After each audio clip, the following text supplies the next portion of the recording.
This is the Out of Time Film Podcast, where your hosts Tom and John discuss everything from blockbuster films to TV and games like there's no tomorrow.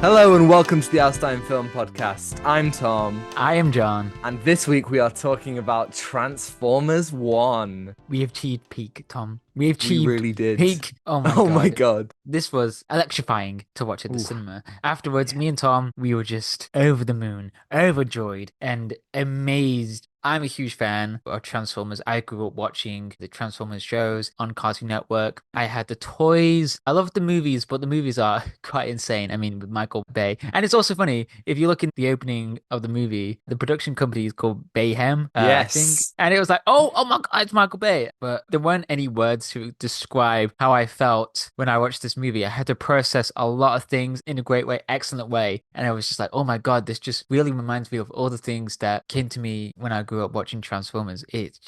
Dude. Yeah, we were on our way home and already talking about, are there any Transformers toys out there? Like, what's the best one that we can buy? You know, we're adults now. We can buy some we can do whatever we want. Premium Transformers. It's really exciting because it wasn't that long ago, only a year ago, that we talked about Rise of the Beasts, which is a fun movie, but it's not very good. And we did do a video on that, so if you want to check that out. And very similar to you, John, I've been a fan of Transformers all my life, films and cartoons. And one of the big things about this film was that it's been out for a few weeks in America, and we have heard so many tales of Transformers 1 and just how brilliant everyone thinks it is. Obviously, the legend themselves, the one Twitter account, TF Hype Guy, has done so much for this film, and I've seen this trailer at the cinema so many times, and every time I was just like, ugh, can it really be that good? Because the trailer focused on all the parts of the movie that were my least favorite parts. The comedy, for instance, it's not really my style of comedy, but what the actual film delivers is so much greater than what any of the marketing told me. And so to have this one guy on Twitter basically holding it on their back, it was just incredible. Big props to TF Hype Guy. Just well done. Well done to you, man. Like, what I've heard from the reviews of the movie was so interesting. Like, IGN gave it a 5 out of 10, which is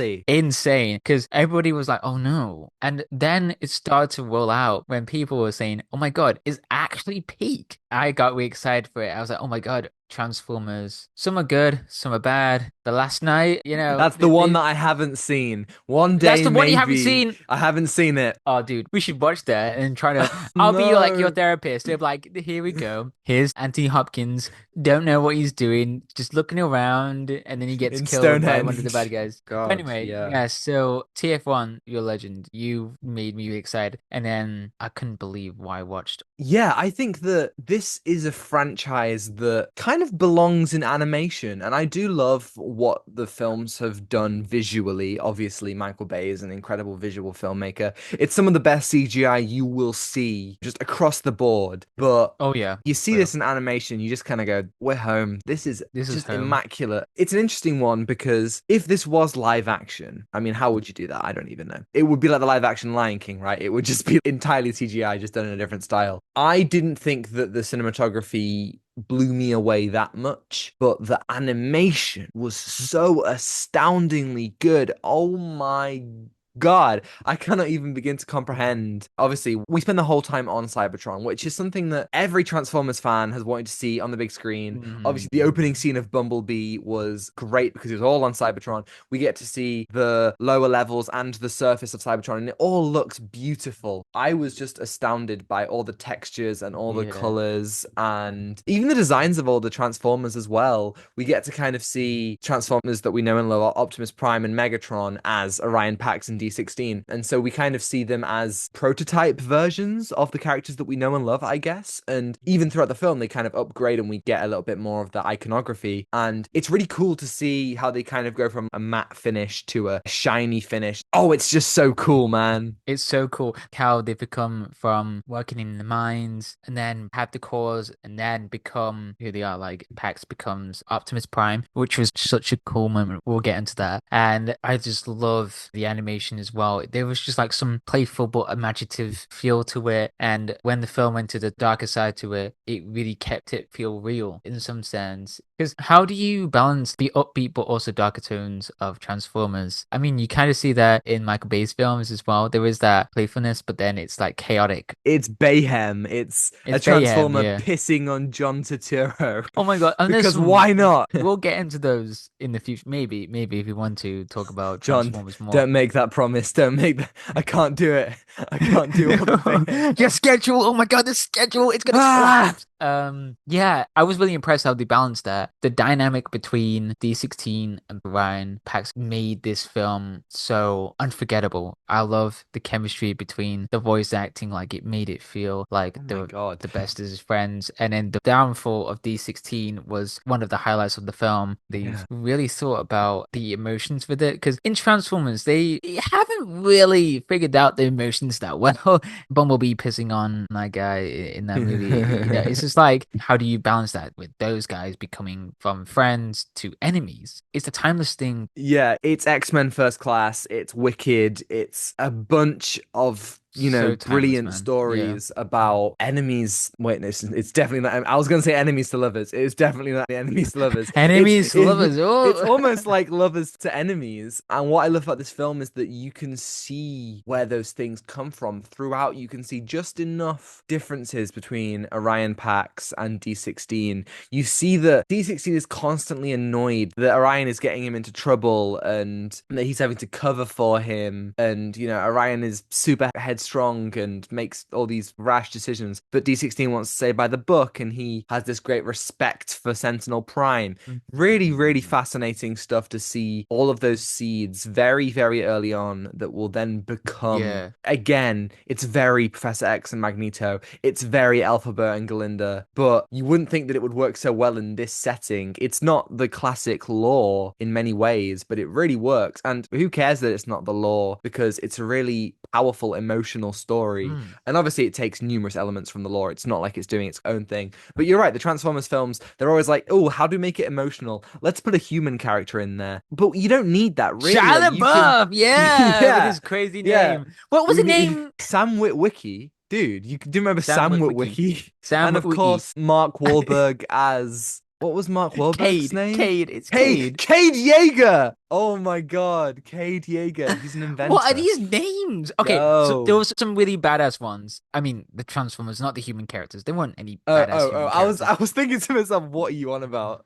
Oh, which badass human? Which one? Anthony Hopkins? Yes. Remember John Malkovich was in Dark of the Moon? Is that one Yeah, shot where it goes like all across the office, and it's just John Malkovich sitting there, and he just goes, no. It's brilliant. It's brilliant.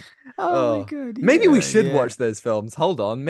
Let's do Out of Time podcast film commentaries, and we'll just slowly go. That would be insane. excellent. That would be fun. That would be good. A live stream. But the thing about this film, when it was announced way back when, was, are we really casting Chris Hemsworth as Optimus Prime? Is this really what we're doing? We're making an origin movie for Transformers, and we're doing Chris Hemsworth. I was not on board with that idea at all. It feels like celebrity stunt castings. Well, why not get another voice actor? But I gotta hold my hands up. He was perfect. I think him and Brian Tyree Henry as D16 were phenomenal. Especially Brian Tyree Henry, but like both of them, they're so jovial and banterous at the beginning, and then as we go on, they become, even in their voices, they become the characters that we know. And Chris Hemsworth kind of starts to talk like this, and he is up, oh, Autobots, we will find the All-Spark. That's very Transformers 1 of me, not this Transformers 1. Transformers 1 from like 2005. I don't know how this audio will come up. I am Optimus Prime. I went on one. Optimus Prime. I can't do his He was voice. brilliant. Anyway, I'll tell you who can do the voice. Brown Who? Table. He did a video on Brown Table. Hell yeah. Yeah, on Transformers 1. The guy can do an incredible Optimus Prime impression. Hemsworth starts the movie like, hey guys, how's it going? And then ends the movie like, we have to band together. If not, we will not survive. Or some shit like that. Hell Wow. yeah. I mean, I already Hell knew he was an incredibly skilled voiceover yeah. artist. I wonder if I can do. I can do good. Yoda, we need your help. The Autobots have come to the Jedi. Oh dear. I agree with you as well. Like, I wasn't on board with Chris Hemsworth to be Optimus Prime. There's no way you can do like Peter Cullen because his voice is just legendary. Like that ending of Transformers One is always at the Oh. back of my mind. Wait, Like, sorry, can I it, just check? Are you talking about Transformers 1 or Transformers 1? this is like Dune or Dune over Is it again. wait, sorry, is it June or is it June? I'm Is trying it to I Dune or can't tell. Dune? Is Yeah, it yeah. Michael Bay's Transformers 1? Michael Bay's Transformers One. Why did it sound like with Zack Snyder's Justice League and you got Francis Ford Coppola's Transformers 1, A Fable. That's the a name of the Fable? movie. That would be an interesting mix. It's just like a Roman epic. It kind of works though. Like It kind of looks is a around. robot. I was just thinking it kind of is. Like Cybertron and then Yeah. Megatron and then Optimus Prime trying And it's to kind of like yeah, like fix. there's class oppression as well. Huh. Hold up, I need to cook right here. I need What to have go we and figured out here? What if Francis Ford Coppola was trying to get inspiration from Transformers One, but he couldn't make it in time, so he had to make like all Because of them. he doesn't Francis Ford Coppola, he's gonna make another movie. Like he has plans to make another one. What Yeah. if he's What if it's making Transformers 2? 2? Yes. Oh man. Oh dear. We're so Oh, sidetracked. oh, we're so Yeah, I think like sidetracked. the way that Brian Tyree Henry, D16, you can feel the anger that he feels as the film Mm, progresses. There's a moment where spoilers now, we're into spoilers, great film, go and watch it. Please, it deserves your attention, especially if you're a please. Transformers man. Oh, This is a you message get a from free mask Optimus as Prime. well if you go to the cinema. Yeah, go to As Cineworld, you Optimus get a Prime. free mask. Here Yeah, it free is. mask. You can't see me, but I'm holding it up. Wow. Yes, The and we took future a is selfie now. outside. We took a selfie outside wearing those It was masks, and then we beautiful. just giddy and was like, You know how like some people what they want from franchises like this is they want to go in and they want to feel like they did when they were a kid, right? That's why a lot of Mhm. people criticize so heavily new installments because they feel like it makes them feel the opposite of when they were a kid. That's all well and good. This film, I spent the final since we're in spoilers now, I might as well You just locked say it. in. You were I locked in. locked in. I literally spent the final 5 minutes thinking, this is cinema. And I swear to God, he needs to say, I am Optimus Prime. Because that's how, the original Michael Bay's Transformers, which I used to love as a kid, ended. I am Optimus Prime. This is a message to all Autobots, that kind of thing, right? And the final line of the film, as Optimus Prime runs to the camera in slow motion with the armor, the full thing, and he says, I am Optimus Prime. Holy shit. I don't even know. Like, John was next to me. I kicked my I, legs. I squealed. I felt like a kid again. I was it was literally almost so there happy. when I got hyped about Sonic 2 at the ending when it was Yes. revealed that there's Shadow the Hedgehog. So, dude, that ending was so peak, and this is my favorite moment in the movie. So Orion, or Optimus, sacrifices himself Oh, to save Sentinel. Well, he tries to, but he failed to. He tries to stop Megatron become a totally different person, and Megatron had enough of Optimus, and then he drops Optimus into the abyss, into the center of Cybertron. And by the way, the score. Oh my mate. God, this bit, my brain was altered forever when I watched this Yeah. scene. I was just like, this is incredible. Like Brian, what's his name? Brian Tyler. The whole time That. I was thinking this score is pretty good, and then by the end, credit says music composer Brian Tyler. I was like, Yeah. of course. Yes, of I course. mean, what a brilliant score. I loved it, and the way it just crescendoed into the Mm. rise of Optimus at the end of that sequence. It just felt like that Avatar: The Last Airbender scene where Aang sees his ancestors. Yes. In that line. That's how I felt. I was like, oh my God, this is like my third eye awakening, and My entire life has led up to this moment. yeah, you get to see the rise of Optimus, but also the downfall of Megatron. Oof. And that parallel, Cinematic that is parallels. it's cinema. Yeah. Cinema. Yeah. Cinema. Oh my God. I felt so hyped when he got the axe as well with Optimus with his classic my axe. Oh, God. dude. Oh, I was like, what the hell? this is like peak character development we got here. I feel pretty confident in saying that this is one of the best endings to a blockbuster film I've ever seen. It joins that elite club of like final scenes that make me want to scream. And, you know, I've said this before, but in the UK, people don't really cheer in the cinema, but there are just those moments where I just can't keep it in. It's your Pirates of the Caribbean Dead Man Chest. It's your Across the Spider-Verse. It's your Avengers Infinity War, Dune Part 1 or Dune Part 2, or maybe my favorite of them all, Back to the Future Part 2. The final scene that just makes you go, what? And you just like, you know, you can't wait for the next one. The sheer excitement in those final 15 minutes as we see those parallels between Optimus and Megatron and these two people who we've seen as friends finally duke it out. It was just spectacular, and it really brings the film together. I think the film, up until that point, it had gone from being fine to pretty solid, but it really needed to bring it all together at the end, and I think it absolutely did. I was so thrilled by the entire thing. The way that the whole final action set piece is done is great. The action in this film was awesome. A lot of the live action films get criticized for being Explosions. Yes, it's a bit mindless, right? And all the Decepticons are grey. You don't know who anyone is. But in this one, there are some really fun set pieces. There's the race at the beginning, and there's also when they first have their transforming abilities, and they don't really know how to use them, and so they're just kind of like half transforming as they go. And then there's the scene where the train is crashing down into Cybertron, into like the massive tower, which kind of results in the final action scene, and then obviously the one between Optimus and Megatron with the axe. So much of this was amazing. What's the director called? Is it Josh Cooley? Yeah, Josh Cooley. He directed Inside Out, I think. Shut up. No way. I think he did. That is very good direction and the use of Oh, yeah. animation as well. And the design and Yeah. the style of the bots. Oh no, are he did so he did sublime. so he wrote Inside Out, the screenplay. Right, And okay. he directed Toy Story 4. All right, yeah, Which yeah. a lot of people have renounced, but I still hold up that Toy Story 4 is fantastic. So with this as well, I think that he has done a really, really good job. It would be a massive, massive shame to not get a sequel to this film. Transformers 2.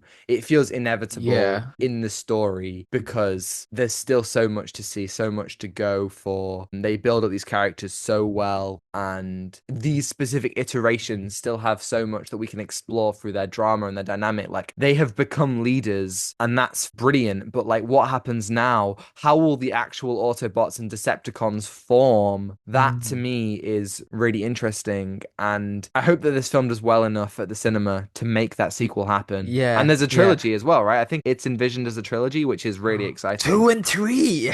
Yeah. And one of the things that I want to see is the start of when Cybertron actually starts to dissolve. Well, not dissolve, but like when Cybertron gets attacked and it gets destroyed, and then all the Autobots and Decepticons have to flee Cybertron because of what they've done in the war. It was like against Autobots and Decepticons. That is so fascinating, but I really want to see that. I really want to see how that formed, like what was the catalyst for that in those years with Optimus, and how does he become a proper leader at the end. I love this film. I adore it so much. I gotta say, the comedy, it was good, but there was a lot of things from Bumblebee I was worried about, but it didn't really bother me. The comedy was a bit, like, one of my favorite was when Orion is like, I can transform, I can transform. And you see the sequence of transformation, and he just runs away.